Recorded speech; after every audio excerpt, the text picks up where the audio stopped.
Congrats! You just signed a brand deal contract, right? I hope you didn't sign the contract yet because you read the clause about whitelisting or paid media rights or usage rights or licensing and you thought, wait a minute, should I be charging more for this? To be honest, if you have the contract in your hand already and you didn't negotiate whitelisting rights into your rate, that's a problem. Or maybe you accidentally agreed to perpetual usage of your content. That's okay. This is a judgment-free zone, and that's why you're watching this video, right? You want to know for next time, or maybe for this time, how much to charge for whitelisting and licensing your content. So let's dig into it. So first of all, what is whitelisting? And what is the difference between whitelisting and licensing your content? With whitelisting, brands and agencies are given the ability to put extra money behind your content for advertising purposes. So basically, you make a post on one of your platforms like Instagram, and then you grant the brand advertiser access to the back end of Instagram or Facebook, and they will boost your post so that more people see it. And by the way, sometimes they'll put tens of thousands of dollars of additional money behind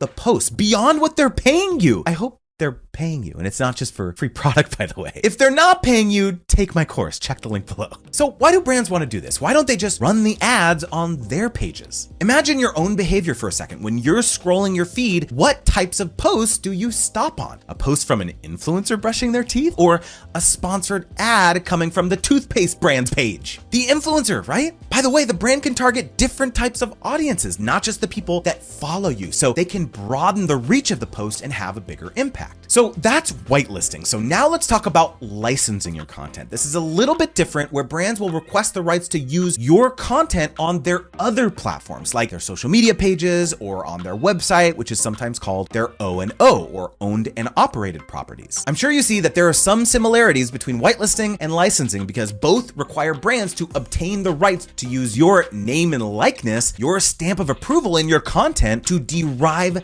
value that the brand hopes will translate into more awareness and hopefully more sales. But the key difference here is that whitelisting allows brands to specifically use your social media platform directly, whereas with licensing, they'll use your content on their own platforms. Let me also give you one pro and one con to whitelisting. Pro, it can give you a ton of exposure to a whole new audience that doesn't even follow you if that brand puts a lot of money behind your posts, which is pretty sweet, right? But the con is that, especially if you allow a brand to whitelist your content for a long period of time, your name and likeness will be attached to that brand for a while and could possibly prevent you from working with some of their competitors down the line. Okay, we got all that out of the way. What you really want to know is how much to charge for it, right? This is going to require a little bit of math, so my deepest apologies if this brings back some bad memories from high school. For whitelisting, my rule of thumb is 25% of the base deal size per month. What that means is that whatever you're charging them to create the content, you add on another 25% to that price for every 30 days that they're boosting your native post. Don't worry, I'm gonna make the math really easy here. So if the brand deal is $1,000 for content creation, 25% of that is $250. So if the brand wants 60 days of whitelisting, you can charge them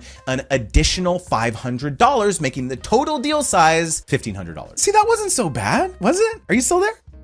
Are you there? Hopefully it didn't traumatize you that much. But here's a pro tip. What if the brand doesn't ask for whitelisting? Well, you can offer it anyways. It's called optionality. You tell the brand, why don't we add an optional clause into the contract that says you'll pay me 25% of the deal per month should you choose to whitelist my content down the line. That way you don't have to sign any additional agreements. The price is already negotiated beforehand, especially when they see how awesome your content turns out. You might just earn yourself some free money. Okay, but what about how much you should charge for licensing fees? Honestly, the structure is not much different from whitelisting. It is, however, going to be a little bit less because they're not using your social media platforms directly. My rule of thumb is 15% of the base deal size per month. A little bit more math, and then I promise there's gonna be no more. If the deal is $1,000 for the content creation, the brand should be paying you $150 additional for each 30-day period. So 2 months of licensing would give you a cool $1,300 for the total deal. One giant caveat that we have to talk about that seems to come up a lot is when brands ask for perpetual usage. If you hear or read the word perpetual or perpetuity, it just means forever. Do you think you should agree to anything forever? I mean,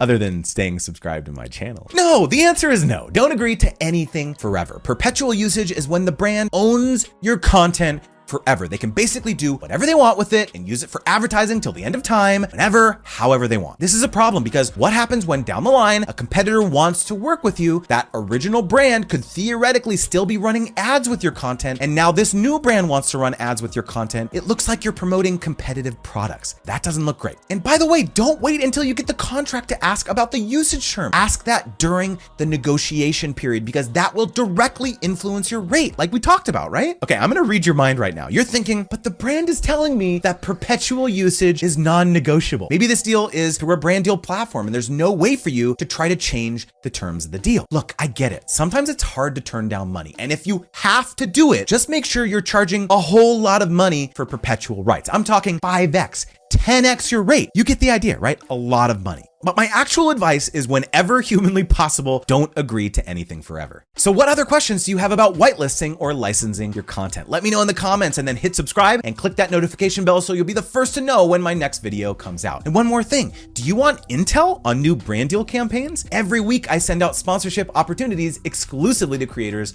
on my email list. So make sure to join using the link below.